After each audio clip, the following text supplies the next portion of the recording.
Good day, grade 10s. Welcome to this chemistry lesson on stoichiometric calculations again. I've decided to do this video recording because you guys are struggling with the stoichiometric calculations. So what I want to do is I just want to do one of the questions on the board and try and calculate a step-by-step, so that maybe you can be able to grasp it a bit more than when how we've been doing it in the previous lessons. So this is lesson number 17. What I'm going to do is I'm going to be using, you obviously have the PDF. I'm going to do the first example, the first question. It's not an example. I'm going to do the first question, and when I do the first question, what I need you guys to do is I need you to follow the whole process. I need you to do if it's item A, step by step. I need you guys to do it with me so that you can also maybe get to a point where you understand how we are doing these stoichiometric calculations, how you get to calculate the moles, because we are going to look at moles. We looked at mass concentrations, calculations involving solutions. We also have calculations that involve gases, to say that if you are given the volume of a substance, you must know that the volume of this substance is therefore how many cubic decimeters, but we'll get into it as the lesson proceeds. But what I want you guys to do for now is just to look at question number 1 and just open your minds and don't have that mindset of saying, oh, it's a very difficult concept, oh, it's very difficult, there's no way I can understand it. It's not that difficult. That's why we want to do it together again. So don't wait for me to put the answer on the board. If it's possible, try to answer the question by yourself. It doesn't matter if it's the wrong or correct answer. What's important is the process, right? Don't just try to get to the end of the journey without going through the actual journey. The destination isn't what's important. It's the journey itself. The journey is what's important. So the first question reads, the reaction between nitric oxide and oxygen to form nitrogen dioxide is given by an equation that is there. But what I need you guys to do is I'm going to put the equation on the board, and then we're going to do the questions that follow step by step. And maybe I'll only do part A and part B, but I don't want this video to be too long. I just want to do just a couple of the calculations so you understand how it is done. Right, so this is the equation for the reaction of nitric oxide. Nitric oxide is just NO, but this is the balanced equation. Okay. And our first question reads, how many moles of nitrogen dioxide can be formed by the complete reaction of 0.254 moles of oxygen? So the moment you just see that people are already running scared and they don't know how to go about it, so you want to find the number of moles of nitrogen dioxide. Nitrogen dioxide is the product. How many moles of nitrogen dioxide can be formed by the complete reaction of 0.254 moles of oxygen? So if you can, just try and do the calculation by yourself. Pause the video for 2 minutes or 3 minutes and do the calculation. When I play it again, the answer will be there. Okay, so let's start with this one. I hope it's visible. But I'm going to explain it. So what happens with these equations is that you are given a balanced chemical equation, which is the first thing that you always do. For any reaction that you are given, always make sure that you have a balanced chemical equation. So now, on this balanced chemical equation, I'll try to see if I can point to it without having to face away from the board. So what we have on the balanced chemical equation is 2 moles of nitrogen oxide reacting with 1 mole of oxygen to produce 2 moles of nitrogen dioxide. All right?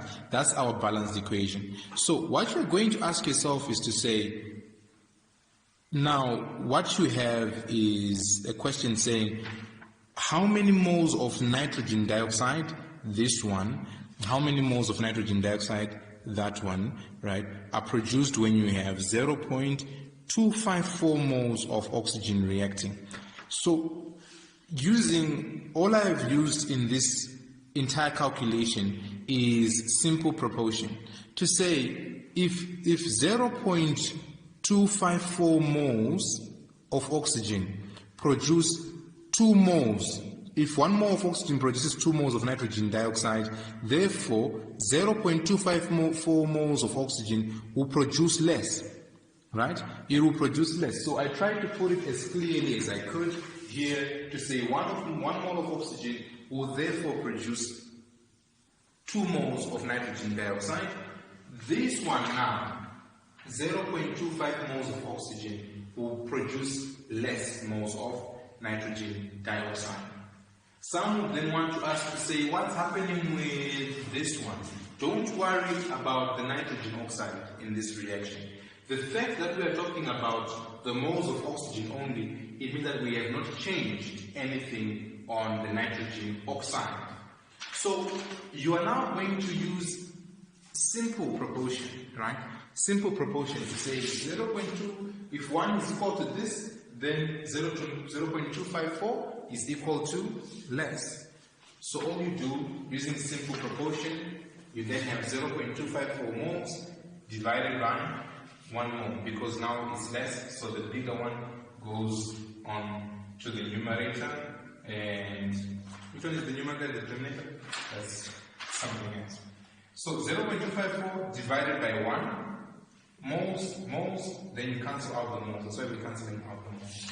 And you get your final answer as saying the product, when you have 0.254 moles of oxygen reacting, the product will be 0.508 moles of nitrogen dioxide.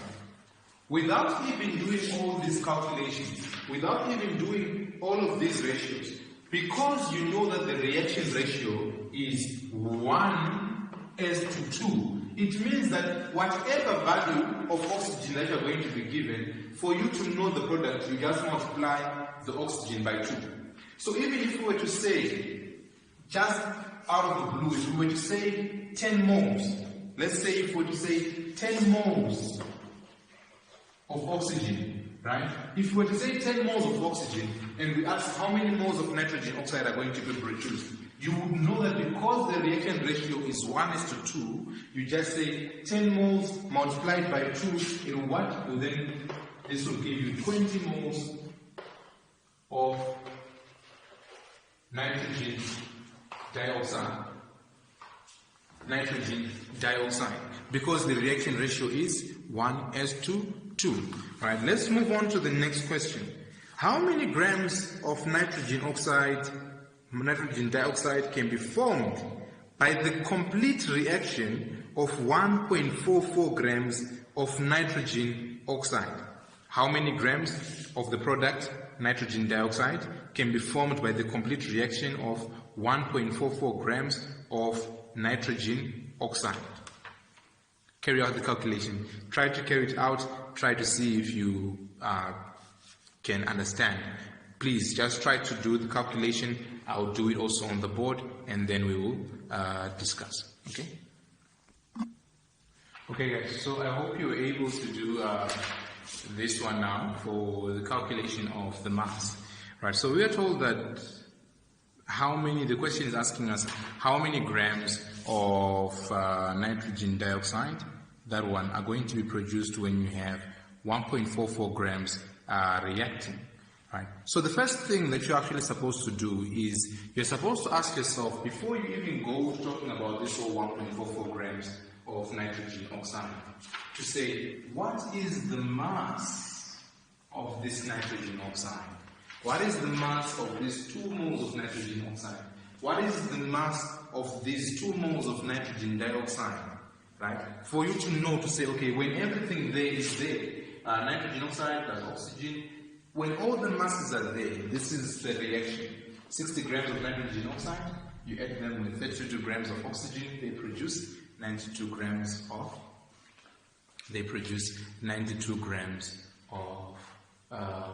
nitrogen dioxide. Right? But the reaction ratio remains the same, 2:1:2.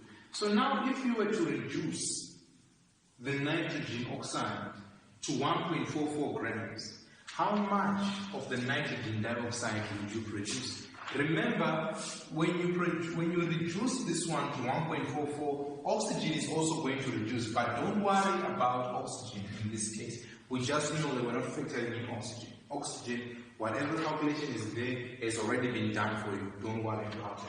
So 1.44 grams, will it produce? Will it produce more than 92 grams or less than 92 grams? I'm just trying to give you in the simplest way that I can think of. To say, if 60 grams of nitrogen oxide react and they produce 92 grams of nitrogen dioxide, what about 1.44 grams? Will they produce more or less of the nitrogen dioxide? And what I will say is, I think obviously they will produce less. So if they are producing less, it means that you are also again going to go and do your simple proportion, and you're going to take your 1.44, right, and divide it by the mass, the molar mass of the nitrogen oxide. Okay, we have 2 moles of nitrogen oxide. That's why we have 1.44 grams divided by 60 grams. Multiplied by the product. So you will find that if you are doing it properly, the nitrogen oxides will cancel out, and you multiply, so your product then comes out as 2.208 grams of nitrogen dioxide. Nitrogen dioxide, those are grams. 2.208 grams of nitrogen dioxide. Observe that for this one, you can't just come and say if proportion is 2:1:2, I know that this one is 2 moles, that one is 2 moles, so it's the same. That one is also going to be 1.44 grams.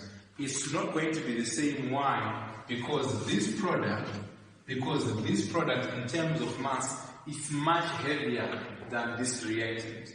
That's why you can't do what we did in item A.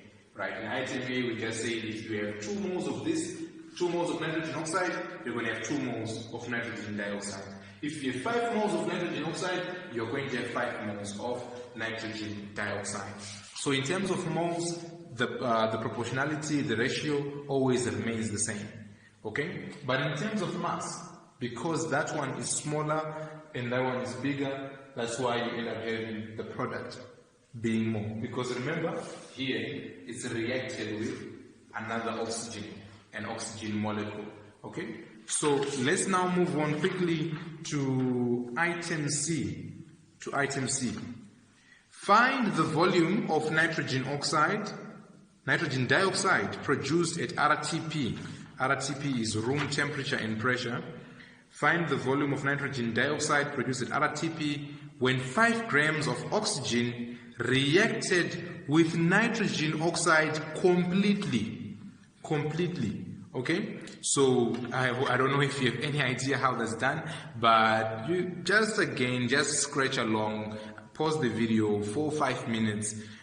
In the actual WhatsApp lesson, don't take an hour doing this, but if you can take maybe 3 minutes, take maybe 3 minutes so that we can move on.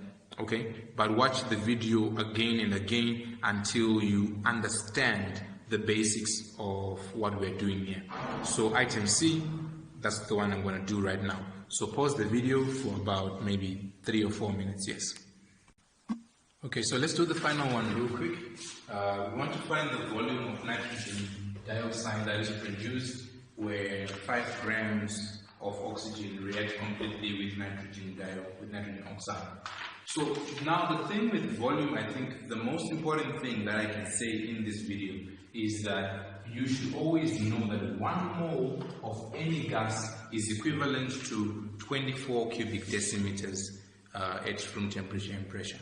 So if we say, what is the volume of 1 mole of carbon dioxide gas at RTP? It's 24 cubic decimeters. If we say, what is the volume of 1 mole of oxygen at RTP? It's 24 cubic decimeters.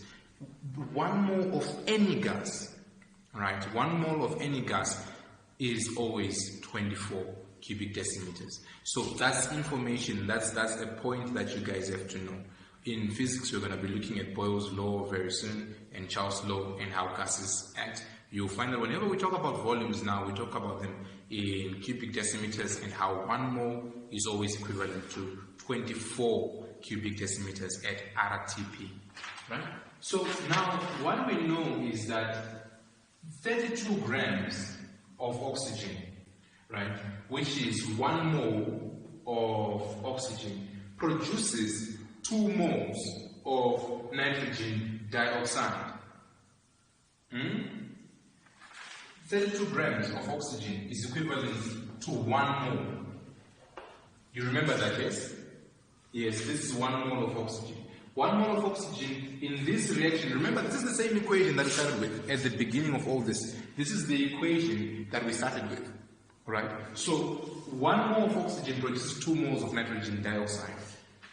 32 grams would then produce 2 moles, which is equivalent to 48 cubic decimeters. Simple mathematics. If 1 mole is equivalent to 24 cubic decimeters, 2 moles have to be 24 multiplied by 2. Punch it into your calculator. 24 times 2 is 48. You must just know these things, please. Right? So, you know that all things being equal, 32 grams will produce 48 cubic decimeters. Therefore, 5 grams is going to produce less. And we go back again to simple proportion. 32 grams produces 48 cubic decimeters. Therefore, 5 grams is going to produce less. 5 grams divided by 32 grams of oxygen multiplied by 48 cubic decimeters of nitrogen dioxide. And this is the value that you're going to get. The value that you're going to get is in cubic decimeters because you are looking for volume. Yes? You are looking for volume. So you're not looking for concentration. Don't have your answer coming out in moles per cubic decimeter. Don't have your answer coming out in grams. Your answer should come out in cubic decimeters because you are looking for the volume of the product that will be formed. Right, guys? So I hope we can use this video.